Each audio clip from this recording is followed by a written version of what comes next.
We finished 2010 as 7th, 8th largest economy. According to some numbers, we are already the 5th. According to other statistics, we might be going to the 5th right now, but we certainly will end 2011 on the 5th place. Just a matter of comparison, it's hard to compare these things, but China became the 5th position in 2005 when I first arrived. So it happens quite quickly when you get all things going well as we have in Brazil right now. Different approaches to the Brazilian market, different market entry strategies. You have direct exports of products and services. You can appoint a local agent. You can appoint a local distributor. You can set up a joint venture with a local partner or make equity acquisitions in Brazil. You can incorporate your own branch or subsidiaries, or you can do indirect investments either in financial or securities market. In the next slide, I'll go a little more in deep into each of these for better clarification. As Marco already said, this has been already discussed to you.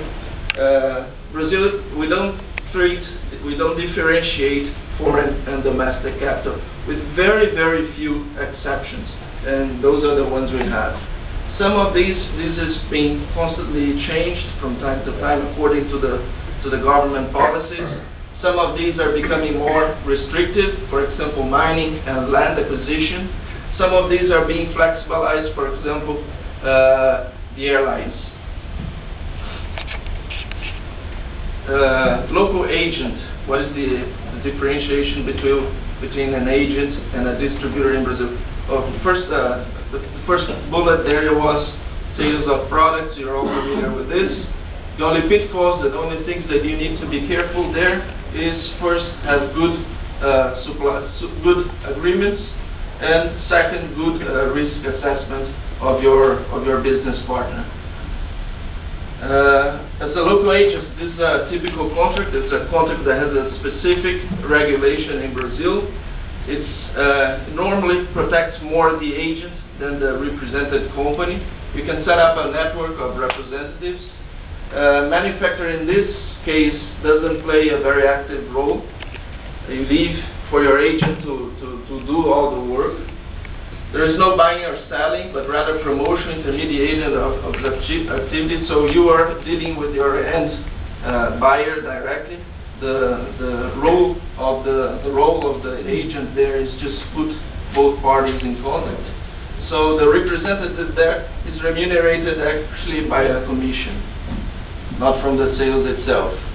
In this case, what is more important to focus on is you are responsible for credit approval. And this, it can be done with exclusivity or not. It's up to negotiations. Distributor, on the other hand, it's also a typical contract. You can set a network, but in this case, manufacturer plays a more active role. There is a continuous sale of product and resale, so you sell the products to your entrust distributor, and the distributor will resell this product and be remunerated by these resales, from the profits of these resales. In this case, the good thing is credit approval consequences are on the responsibility of the distributor, not the manufacturer. It can also be signed with exclusivity or not. Just a very good example of distribution agreements is for the automobile industry. Formation of a joint venture, acquisition of interests in Brazil. This is pretty much straightforward, very simple to what we have in other jurisdictions. You can either create a new company or purchase part of an existing company. And contracts are very extensive and detailed. You need proper advisory there. And it's normally a result of long negotiations with the other parties. So do expect, as Verano has mentioned, do expect that at a different time conscious there. Things don't happen as straightforward as in other Western cultures. we are more Asians on this side, I'm comparing to China, not Singapore in this case, than Western. And it's very important to make a due diligence, as you will succeed all the liabilities from the company you acquire. Still on joint ventures and acquisitions. Advantage, I'll go very quick on this. You can, pretty much the main advantage is you get the know-how from the local partner. Things that on some specific sectors, for example, the oil industry is one of them. If you have a local partner, it will be easier for you to reach the right people in Brazil, the right people within Petrobras, for example, than if you try to go yourselves. So joint ventures are a very good option when there are these sensitive matters. Things that we should try to avoid when we get into joint venture agreements is first, 50-50 joint venture is not a good idea. We call it deadlock situations. It's important, it's very important to take seriously the antitrust regulations in Brazil, depending on the size of your acquisition. Again, successor liabilities, and you should think in advance on mechanisms to increase participation and your exit strategy. You should abide Brazilian rules on transfer pricing, this is very important, and think of non-competition arrangements with your local partners. Creating a branch of subsidiary. We both have these two business vehicles in Brazil. Branch is something that we very rarely see, in fact. It's more complicated than a subsidiary. Subsidiary can be a normal limited liability company or operation. And a branch is the same, but you also need, in fact, it's the same legal entity of the foreign company, but authorized by the Brazilian government to operate domestically. So you need one more authorization than the subsidiary. So therefore, subsidiaries are usually the best option. Unlimited liability company, the most simple, flexible, and inexpensive type of company to operate. Limited liability company requires at least two quota holders. In Brazil, we don't have sole partnerships. The limited liability company must be managed by one or more individuals resident in Brazil. This is one of the pitfalls, one of the things that clients always ask is, do I need to be there, or can foreigners go and invest, can foreigners represent the company? Yes, you do. You must have someone there in Brazil that resides in Brazil. It doesn't require it to be a Brazilian. It can be a foreign, but you need someone to represent, to be the legal representative of the shareholder in Brazil.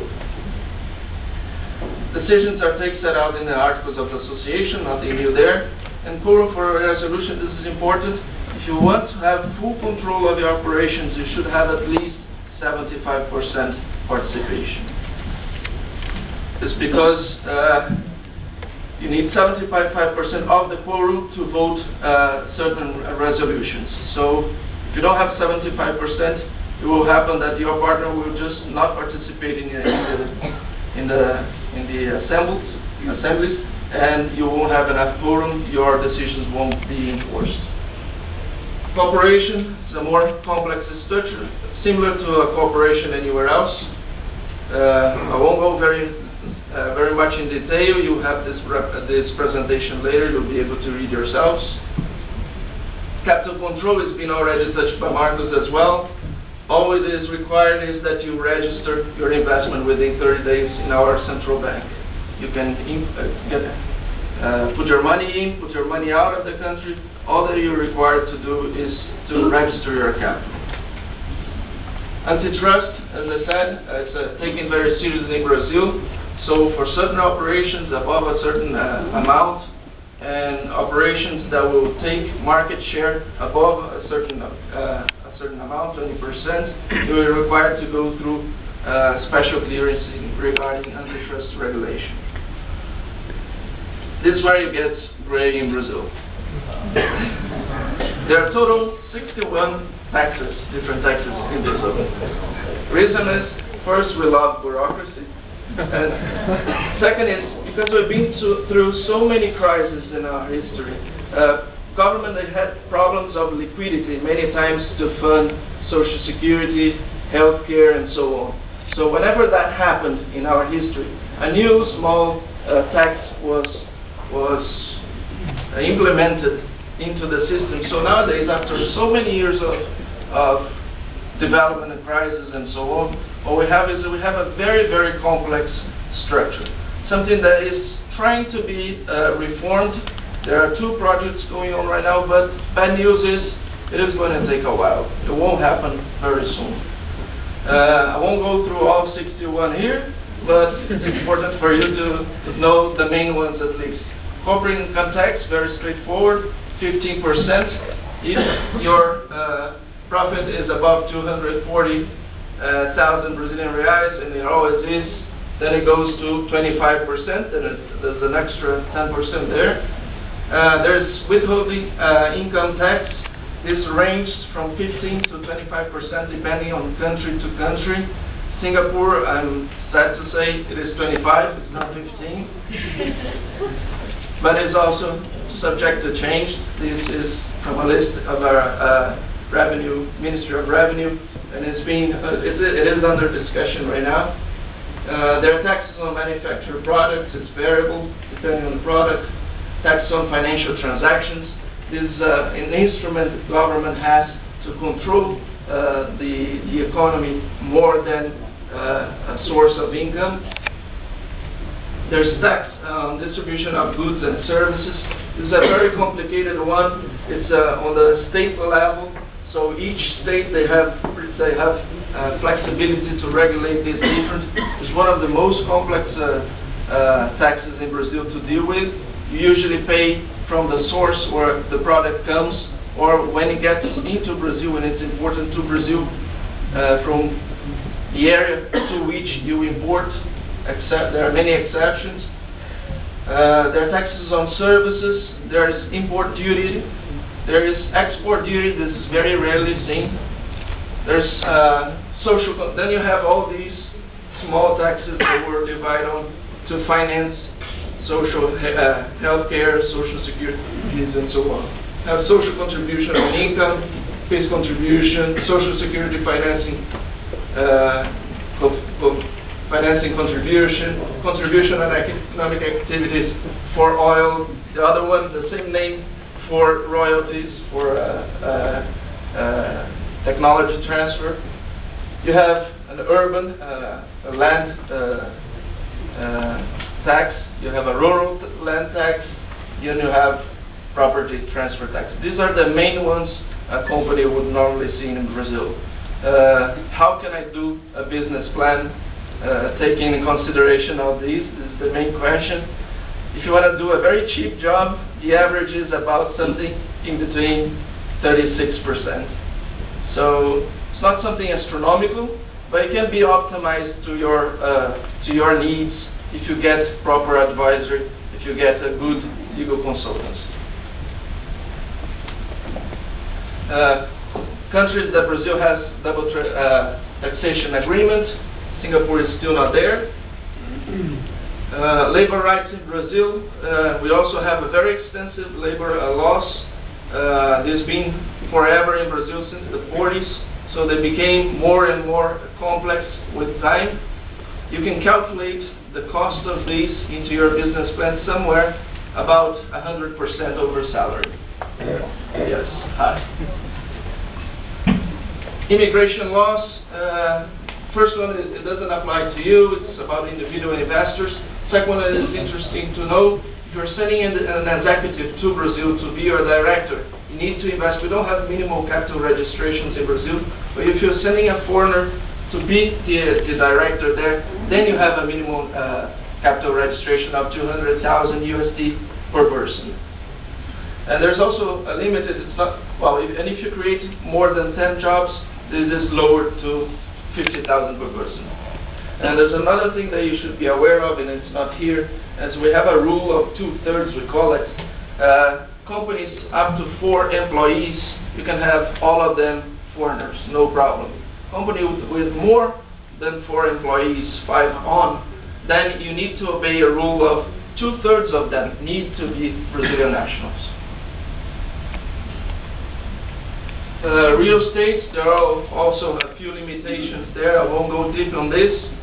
It's not the core of this presentation, and these are getting more restrictive, in fact. And then finally, dispute resolution in Brazil. We have a very good legal system.